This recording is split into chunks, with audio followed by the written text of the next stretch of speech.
चलिए आप लोग को स्वागत है आपके अपने यूट्यूब चैनल भारतीय एजुकेशन में। आज की क्लास में हम लोग टेंथ के एग्ज़ाम जो जितने भी बच्चे देने वाले हैं, तो टेंथ एग्ज़ाम देने वाले बच्चे के VVI क्वेश्चन आज के क्लास में कराया जाएगा। जो आपको दो टॉपिक चलेंगे, पहला तो आपका AP चलेगा और दूसरा टॉपिक जो है आपका बाबू निर्देशांक ज्यामिति चलेगा। पहला में हम लोग AP पढ़ेंगे, चाहे पहले निर्देशांक ज्यामिति पढ़ लेते हैं, दूसरे में आपका AP पढ़ाया जाएगा। जो आपका इम्पॉर्टेंट क्वेश्चन है, जिस तरह से आपका परीक्षा में पूछा जाता है क्वेश्चन, उस तरह के क्वेश्चन आपको अब आज के क्लास में कराया जाएगा।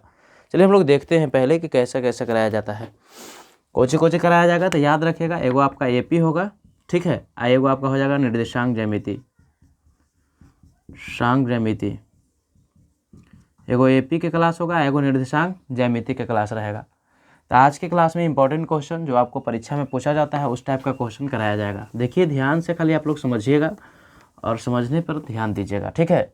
सबसे पहला जो बात है ना बाबू, आपको सबसे ज़्यादा जो ज़रूरी जानना है वो आपको ज़्यादा ज़रूरी जानना है आपको क्या, एक्सिस के बारे में, चतुर्थांश के बारे में। ये आपका देखिए, इसी को चतुर्थांश कहते हैं। आप जानते होंगे कि जो पड़ा लाइन के रूप में रहता है उसको हम लोग एक्स अक्ष कहते हैं, और जो खड़ा रहता है उसको वाई अक्ष कहते हैं। जो पड़ा है उसको एक्स अक्ष कहते हैं, जो खड़ा है उसको क्या कहते हैं, वाई अक्ष कहते हैं। ई वाला बिंदु को आप लोग जानते होंगे कि मूल बिंदु कहा जाता है। इस बिंदु को क्या कहा जाता है, मूल बिंदु कहा जाता है, ठीक है। अब आप लोग जानते होंगे एक बात और, कि यहाँ से मूल बिंदु को राइट साइड अगर रहता है तो ये आपका पॉजिटिव होता है एक्स अक्ष, आई से लेफ्ट साइड जो रहता है कुछ रहता है नेगेटिव रहता है। राइट साइड रहता है पॉजिटिव और लेफ्ट साइड रहता है वो क्या रहता है, नेगेटिव। अब यहाँ से ऊपर रहता है इसको हम लोग भी पॉजिटिव कहते हैं, और यहाँ से नीचे रहता है उसको हम लोग क्या कहते हैं, नेगेटिव कहते हैं। ये भी बात आप जानते होंगे कि इसको फर्स्ट क्वाड्रेंट कहते हैं, इसको आपको सेकंड क्वाड्रेंट कहते हैं, इसको आप लोग थर्ड क्वाड्रेंट कहते हैं, और इसको हम लोग फोर्थ क्वाड्रेंट कहते हैं। इतना सभी बच्चे जानते होंगे। अब ये जानते होंगे बुआ कि पहला में जो चिन्ह होता है प्लस प्लस होता है फर्स्ट क्वाड्रेंट में, दूसरा में होता है जो माइनस प्लस होता है, तीसरा में आप जानते होंगे कि माइनस माइनस होता है, अब फोर्थ में होता है बुआ आपका कुछ होता है प्लस माइनस होता है। ये सभी लोग जानते होंगे। प्रथम चतुर्थांश का चिन्ह क्या होता है, प्लस प्लस होता है। सेकंड का क्या होता है, माइनस प्लस होता है। थर्ड का माइनस माइनस होता है। और फोर्थ का आपका क्या होता है, प्लस माइनस होता है। अब क्या होता है ना कि इससे एक ऑब्जेक्टिव क्वेश्चन पूछ देता है, आपको ऐसा ऑब्जेक्टिव क्वेश्चन पूछ देगा कि -2 और 4 है, तो बताइए कि यह किस चतुर्थांश में लिखा गया है। तो -2 और 4 कौन में रहेगा, तो सेकंड चतुर्थांश में रहेगा। -2 और 4 किन में रहेगा, तो सेकंड चतुर्थांश में रहेगा।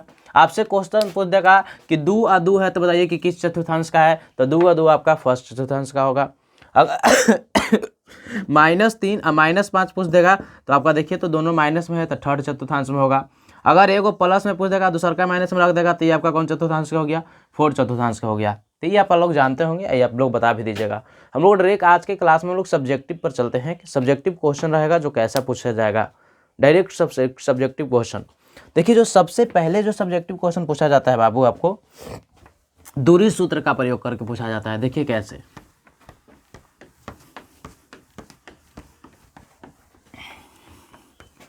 सबसे जो पहला रहता है बाबू, देखिए ध्यान दीजिए, पहला आपका क्वेश्चन रहेगा ऐसे रहेगा कि यदि a बराबर 4,5 है और b बराबर 3,5 है, तो बताइए कि बीच का दूरी क्या होगा, बीच का दूरी क्या होगा। ऐसा क्वेश्चन आपसे पूछ दिया, मतलब a और b दिया है, यहाँ पर पॉइंट आपका a है, यहाँ पर पॉइंट आपका b है। a का दिया है निर्देशांक 4,5 है, इसका दिया है 3,5 है, तो कह रहा है इन दोनों के बीच का दूरी ज्ञात करना है।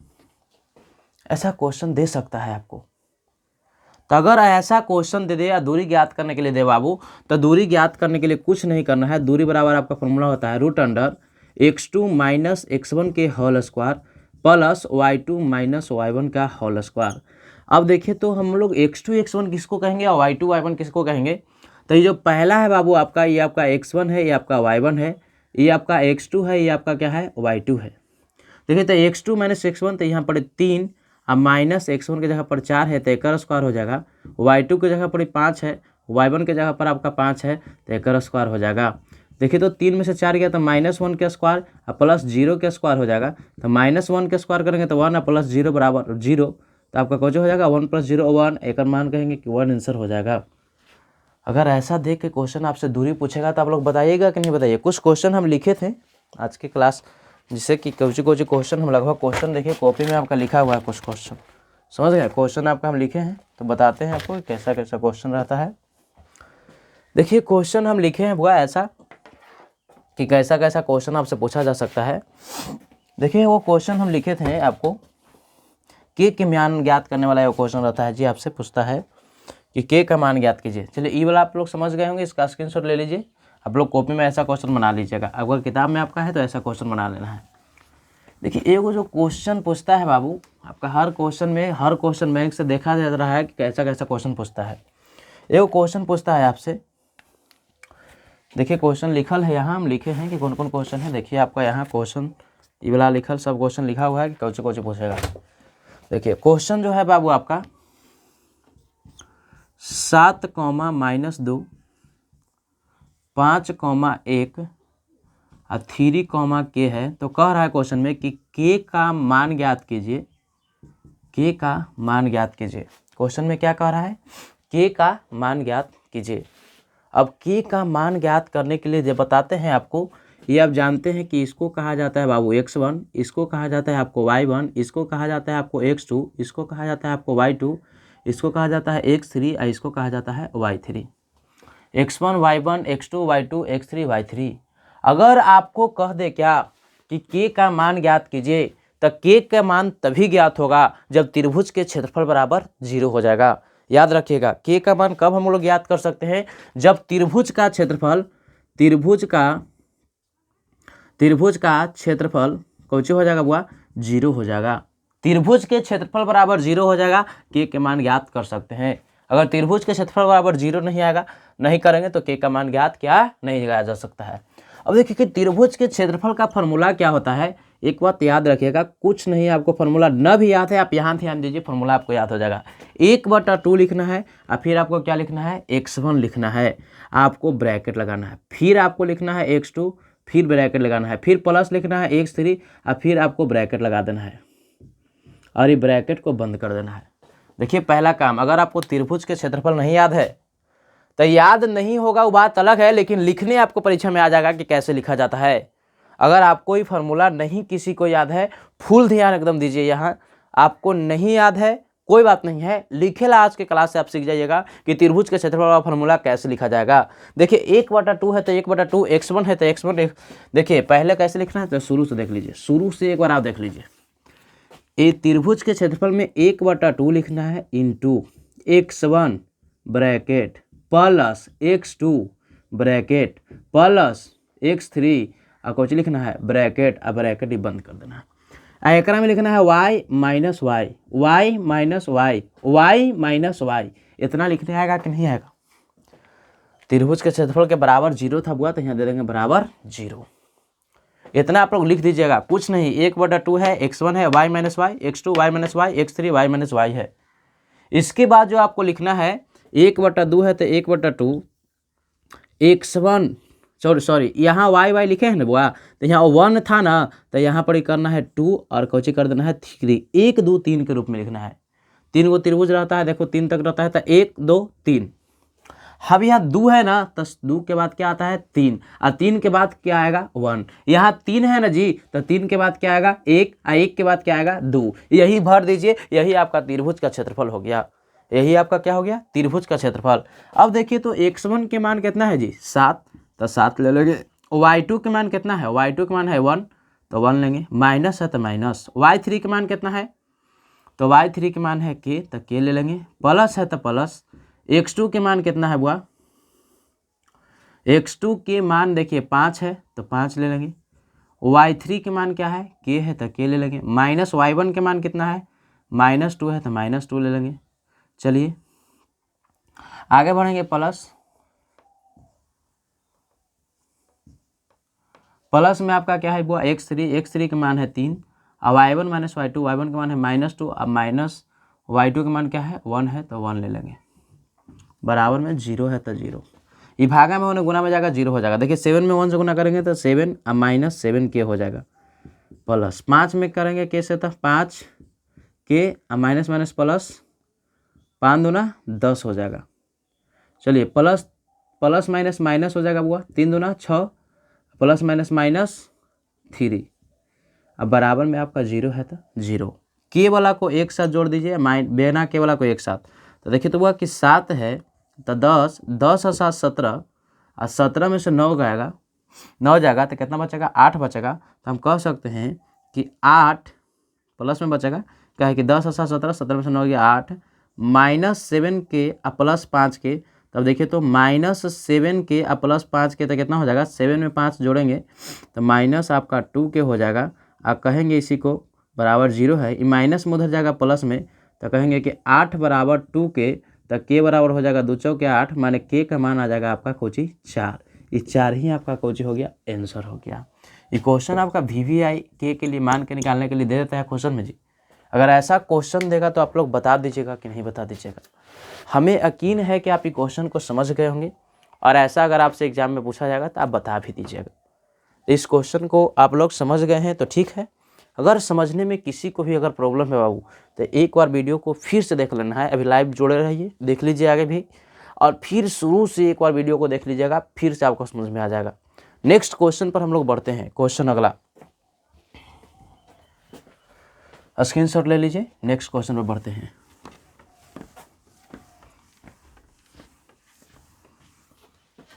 साफ दिखाई दे रहा था ना जी सबको, दिखाई तो दे रहा है सबको।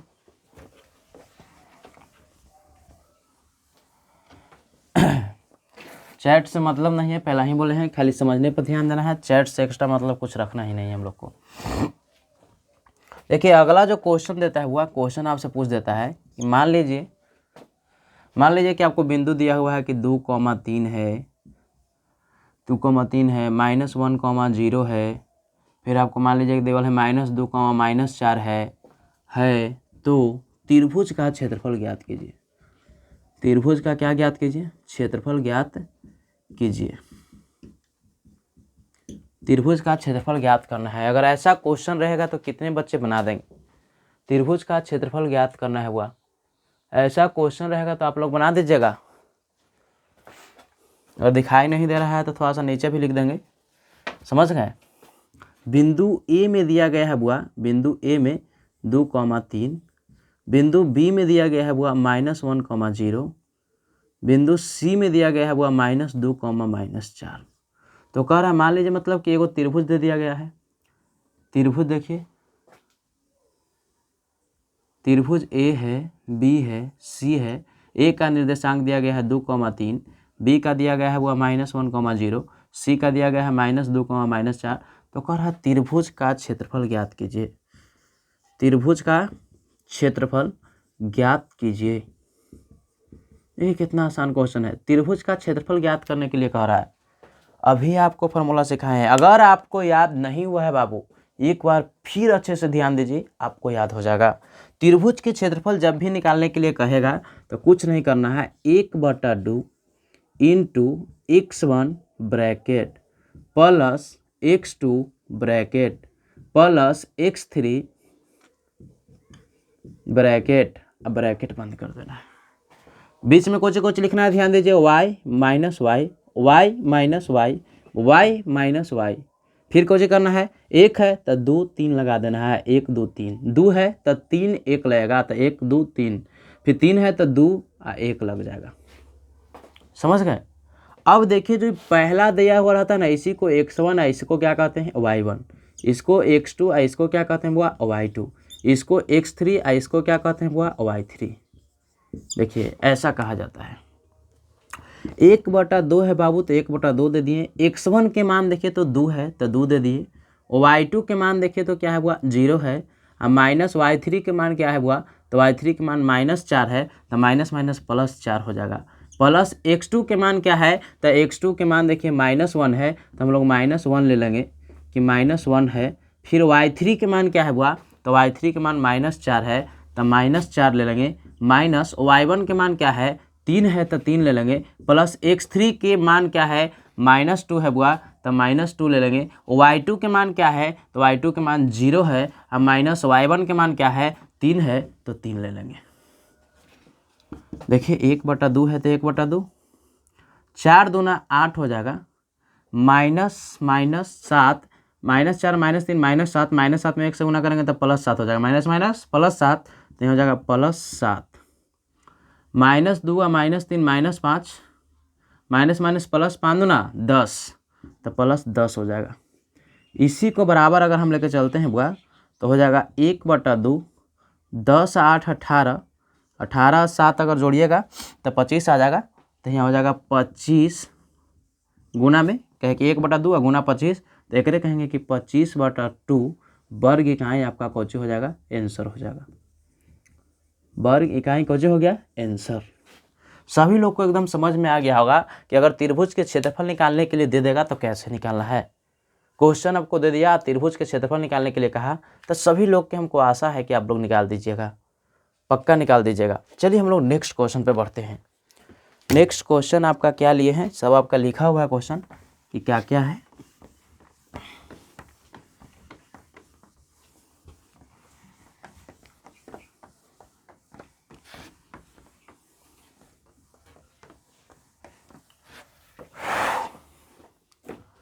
नेक्स्ट क्वेश्चन देखिए, वो अगर आपसे पूछता है तो देखिए क्या दे देता है, अनुपात वाला दे देता है कि 2:3 के अनुपात में विभाजित किया गया है, तो उसका निर्देशांक ज्ञात कीजिए। मतलब उस बिंदु का निर्देशांक, अगला क्वेश्चन है कि उस बिंदु का निर्देशांक ज्ञात करें, बिंदु का निर्देशांक ज्ञात करें, उस बिंदु का निर्देशांक ज्ञात करें जो बिंदुओं मान लीजिए कि बिंदु आपको दिया गया है, कुछ और ले लेते हैं, कोई भी बिंदु आप ले सकते हैं, कोई दिक्कत नहीं है। मान लीजिए कि 4 6 दिया हुआ है, -2 8 दिया हुआ है, तो बिंदु इतना हो तो मिलाने वाली रेखाखंड को करा, इतना से मिलाने वाले रेखाखंड को मिलाने वाले रेखाखंड को 2:3 के अनुपात में विभाजित करता है। 2:3 के अनुपात में विभाजित करता है।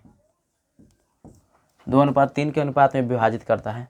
अच्छा देखिए, तो आप जो किया बाबू, तो पहला बिंदु जो आपको दिया गया है कि 4,6 है, दूसरा आपको दिया गया कि -2,8 है, और क्या कह रहा है कि 2:3 के अनुपात में क्या करता है, विभाजित करता है।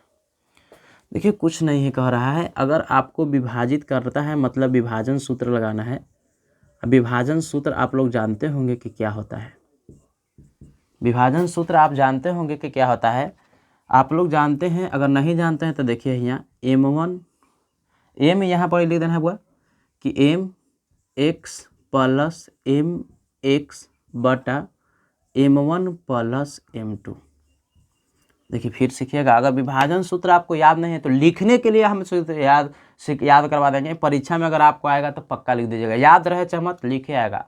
mx + mx बटा m1 + m2, फिर यहाँ my + my बटा m1 + m2, m1 plus Kochi m2, इतना आपको लिखने आ जाएगा सभी को।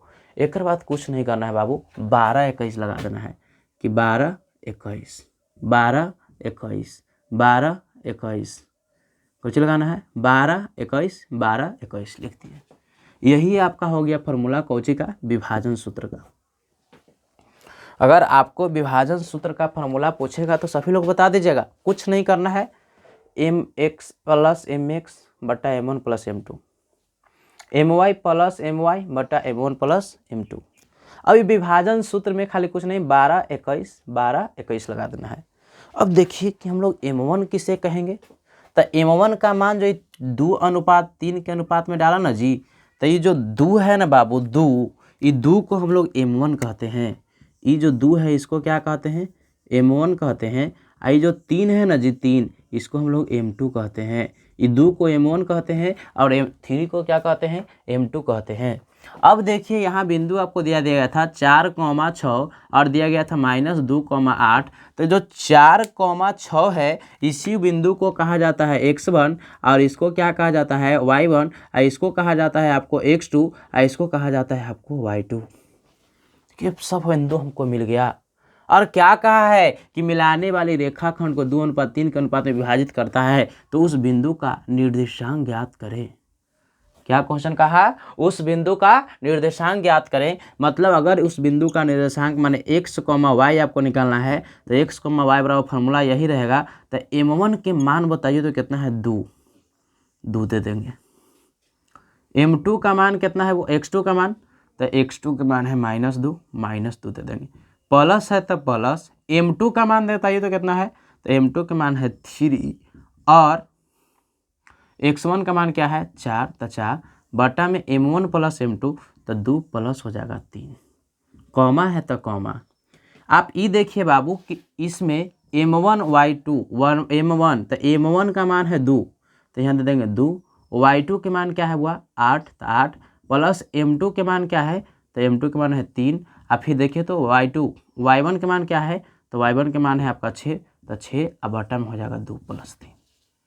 एकदम धीरे धीरे चल रहे हैं कि आपसे अगर ये परीक्षा में क्वेश्चन पूछे आप तुरंत बना दीजिए, पूछे आप बना दीजिए, देरी ही नहीं लगना चाहिए आपको। अब देखिए नेक्स्ट लाइन, 2 दूना 4, तो -4 प्लस हो जाएगा 4 आई 12 अब बटा 3 2 5, 8 दूना 16 अब प्लस हो जाएगा कुछ बुआ 6 18 अब बटा 5।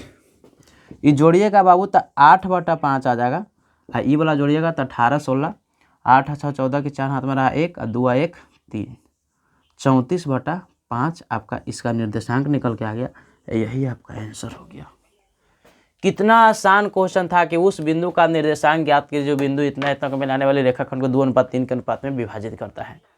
एक ठोप भी अगर आपको भारी लगा है तो बोलिए, एक बार अगर आप ऐसे कर देते हैं, कितनों भारी से भारी क्वेश्चन रहेगा आपसे बन जाएगा, कितनों भारी रहे बन ही जाएगा आपसे क्वेश्चन, दिक्कत ही नहीं हो सकता है आपको। एकदम समझ गए होंगे आप, हमको आशा है कि आप समझ गए होंगे। बाकी तो हम चैट पर ध्यान नहीं हमको है कि समझें, अगर नहीं समझे होंगे तो फिर आप SMS कर दीजिए चैट कि नहीं समझे, आपको फिर से समझा दिया जाएगा। उतना पर भी अगर आपको दिक्कत है, अभी लाइव के बाद हम वीडियो छोड़ देंगे, एग्जाम तक आपको वीडियो को देख लीजिए। अगर एक बार आप इस वीडियो को देख लेते हैं तो जौन टॉपिक का आपका वीडियो बन गया उस टॉपिक से आपसे क्वेश्चन छूट नहीं सकता है। चलिए नेक्स्ट क्वेश्चन पे बढ़ते हैं, समझ गए। नेक्स्ट क्वेश्चन,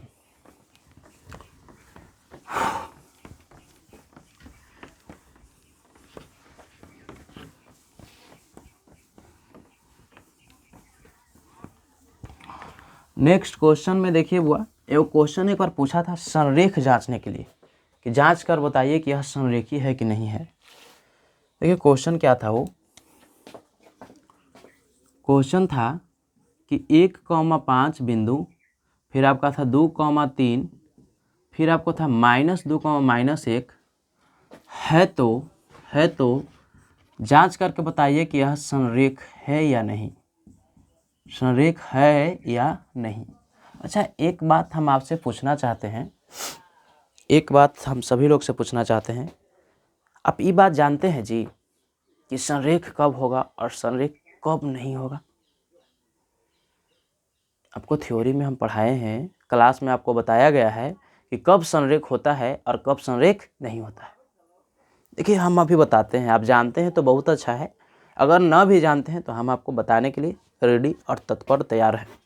देखिए क्या होता है, संरेख कब होता है, कहता है अगर AC बराबर AB प्लस BC आ जाए, AC बराबर AB प्लस BC आ जाए, मतलब आप समझ रहे होंगे कि ये दोनों का मान के जोड़ला के बराबर, ये दोनों के मान अगर हम जोड़ते हैं ये तीसरा के बराबर आ जाता है, तीसरा के बराबर आ जाता है, तो यह क्या है बाबू, यह संरेख है।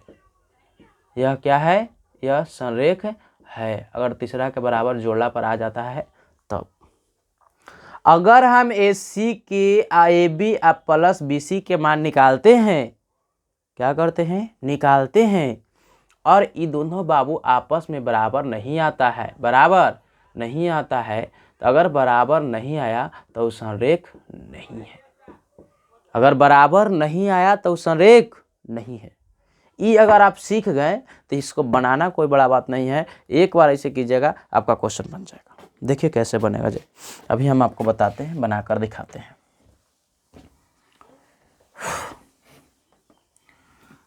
सबसे पहले बाबू हम लोग को AB निकालना पड़ेगा, क्या AB, तो AB निकालने के लिए हमको फार्मूला लगाना पड़ेगा कुछ ही, √(x2 - x1 के whole square plus y2 minus y1 के होल स्क्वायर। इसके लिए बाबू ये आपका x1 है, ये आपका y1 है, ये आपका x2 है, ये आपका y2 है। रूट है तो रूट x2 माइनस x1 तो 2 माइनस 1 के होल स्क्वायर कर दीजिए, प्लस y2 माइनस y1 तो 3 माइनस 5 का होल स्क्वायर कर दीजिए। तो देखिए तो 2 में से 1 गया तो कुछ हो जाएगा बुआ 1, और प्लस 3 में से 5 गया तो -2, एक होल स्क्वायर एक होल स्क्वायर, तो एक अगर करेंगे तो 1 हो जाएगा, प्लस 2 दूना 4 आपका आ जाएगा √5। 3 में से 2 गया तो -2, तो -2 का स्क्वायर करेंगे तो 4 होगा, 2 में से गया 1 का स्क्वायर करेंगे। माने हम लोग ए बी का मान निकाल दिए बाबू, ए बी के मान निकालने तक आया √5 आया। अब हम लोग बी सी का मान निकालते हैं कि बी सी का अगर मान निकालेंगे तो कुछ आएगा, तो बी सी का ही फॉर्मूला यह रहेगा x2 माइनस x1 के whole square plus y2 minus y1 के होल स्क्वायर। अब देखिए तो √x2 का मान कितना है बाबू, तो x2 इसको अब सी वाला में x1 एक मान लो y1, तो एक मान लो कि 2 है, ये आपका क्या है 1 है, तो 2 और -1 के whole square plus y2 minus y1, तो ये आपका 3 है, ये आपका क्या है -1 है, तो 3 और +1 हो जाएगा, एक होल स्क्वायर हो जाएगा। अगर अगला लाइन में निकाला जाए तो 2 में से 1 गया तो 2 1 के स्क्वायर और प्लस 3 1 4 4 चौका 16 का 3 1 4 4 का स्क्वायर करेंगे तो 16 आएगा। 2 में से 1 गया तो 1 में से 2 करो, चाहे 1 में 2 में से गया तो 1 का स्क्वायर, तो 16 1 17 माने √17 आएगा। रूट क्या आएगा 17 आएगा। इसी प्रकार से बी सी का हो गया, हम लोग ए सी का निकालेंगे तो ई वाला आवरी चलेगा, ई वाला आपका सी वाला चलेगा, तो ये आपका x2 हो जाएगा, ये आपका कुछ हो जाएगा और y2 हो जाएगा। तो फिर फार्मूला वही लगाना है, तो x2 माइनस x1 तो -2 माइनस 1 के whole square plus y2 minus y1 तो -1 माइनस 5 -1 और -5 के होल स्क्वायर। रूट है तो रूट -2 और -1 के होल स्क्वायर करेंगे तो -3 के होल स्क्वायर और प्लस -6 के होल स्क्वायर, तो 3 3 9 6 6 का 36, 36 और 9 जोड़ते हैं बुआ, 36 और 9 जोड़ते हैं तो आपका रूट आ जाएगा कितना 45। ये रूट आपका 45 आ जाएगा। तो अब देखिए इसको बड़ी तो हम लिख सकते हैं कि 3 3 9 3 √5, 3 √5 आ जाएगा। ये आपका √5 है। इसको हम लिख सकते हैं हुआ कि 4 चौका 16, तो इसको हम लिख सकते हैं 2 दूना 4, नहीं आपका √17 के √17 ही रह जाएगा, ये √5 के √5 ही रह जाएगा। तो अब आप लोग बताइए तो कि ए सी बराबर A B plus B C आया, ए सी के मान कितना आया हुआ 3 √5 आया, ए बी के मान कितना आया हुआ, ए बी का मान √5 आया, बी सी का मान कितना आया हुआ, बी सी के मान √17 आया। ये दोनों आपस में बराबर कभी हो सकता है, नहीं हो सकता है, तो कहेंगे कि अतः संरेख नहीं है, अतः संरेख नहीं है, अतः संरेख नहीं है। ये क्वेश्चन आपको एकदम समझ में आ गया होगा, इतना धीरे धीरे आपको पढ़ाया गया है कि आपको समझने में थोड़ा सा भी दिक्कत हो ही नहीं सकता है बाबू। एकदम आसान क्वेश्चन था, आपको एकदम सिंपल में पढ़ाया गया है, आपको समझने में दिक्कत नहीं हो सकता है। अगर किसी को दिक्कत है तो बोलिए कि हाँ दिक्कत है, किसी को भी दिक्कत नहीं हो सकता है, को समझ में आया होगा, सभी लोग को आया होगा। नेक्स्ट क्वेश्चन पर हम लोग चलते हैं। अगला कैसा टाइप का क्वेश्चन पूछता है आपसे, देखिए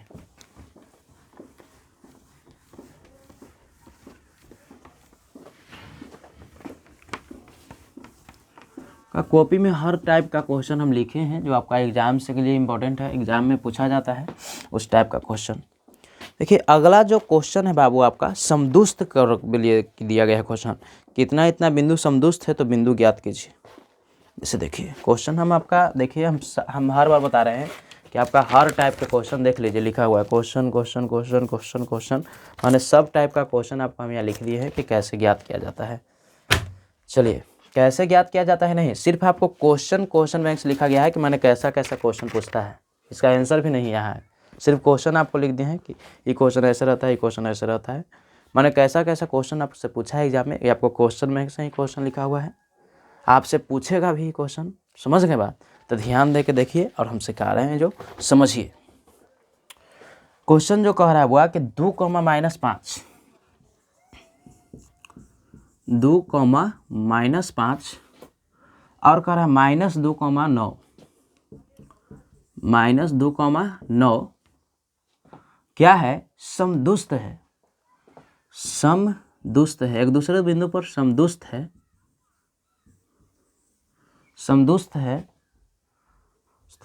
समदुस्त समदूरस्थ कुछ ऐसी तरह के आपका दिया हुआ रहता है, लिखा रहता है, देख लीजिएगा बुक में। समदूरस्थ भी लिखा जा सकता है, यानी समदूरस्थ, समदूरस्थ है, समदूरस्थ है तो क्या कीजिए, बिंदु ज्ञात कीजिए। 2 गो बिंदु दिया है, कितना बिंदु, इतना इतना बिंदु को है, समदूरस्थ है तो क्या ज्ञात करना है, बिंदु ज्ञात करना है। देखिए समदूरस्थ कब होता है और कैसे होता है, आपको क्लास में बताया है कि समदूरस्थ कह दिया तो अगर मैंने 2 गो बिंदु दिया है तो एगो बिंदु देखिए, एगो बिंदु तो आपका बाबू यहाँ, एगो बिंदु यहाँ हो जाएगा। इस बिंदु को हम लोग ए कहते हैं, इस बिंदु को हम लोग बी कहते हैं। ए का निर्देशांक दिया है कि 2 कॉमा -5 है और बी का निर्देशांक दिया गया है कुछ -2 कॉमा 9 है। आपको बीच में एक बिंदु अपने से मान लेना है, मान लीजिए कि बिंदु क्या है, पी है। हम लोग मान लिए कि बिंदु क्या है, पी है। अब कह रहा है कि बताइए कि दोनों आपस में समदुस्त है, तो समदुस्त के मतलब होता है क्या बाबू, ए पी बराबर क्या, बीपी, एपी बराबर क्या, बीपी। एपी बराबर बीपी कहिए या पीवी कहिए, दोनों में से कोई कहिएगा, कोई दिक्कत नहीं है। ये पीवी भी कह सकते हैं कि पीवी और एपी आपस में क्या हो जाएगा, बराबर हो जाएगा। अब आपको क्या कह रहा है क्वेश्चन, क्वेश्चन आपका कह रहा है कि बिंदु समदुस्त है तो बिंदु ज्ञात कीजिए। तो बिंदु ज्ञात करने के लिए यहाँ हम लोग कॉमा ले लेंगे कि x कॉमा आपका क्या है, y है। बिंदु ज्ञात करने के लिए क्या करना पड़ेगा, आपको ले पड़ेगा कि x कॉमा क्या है, y है।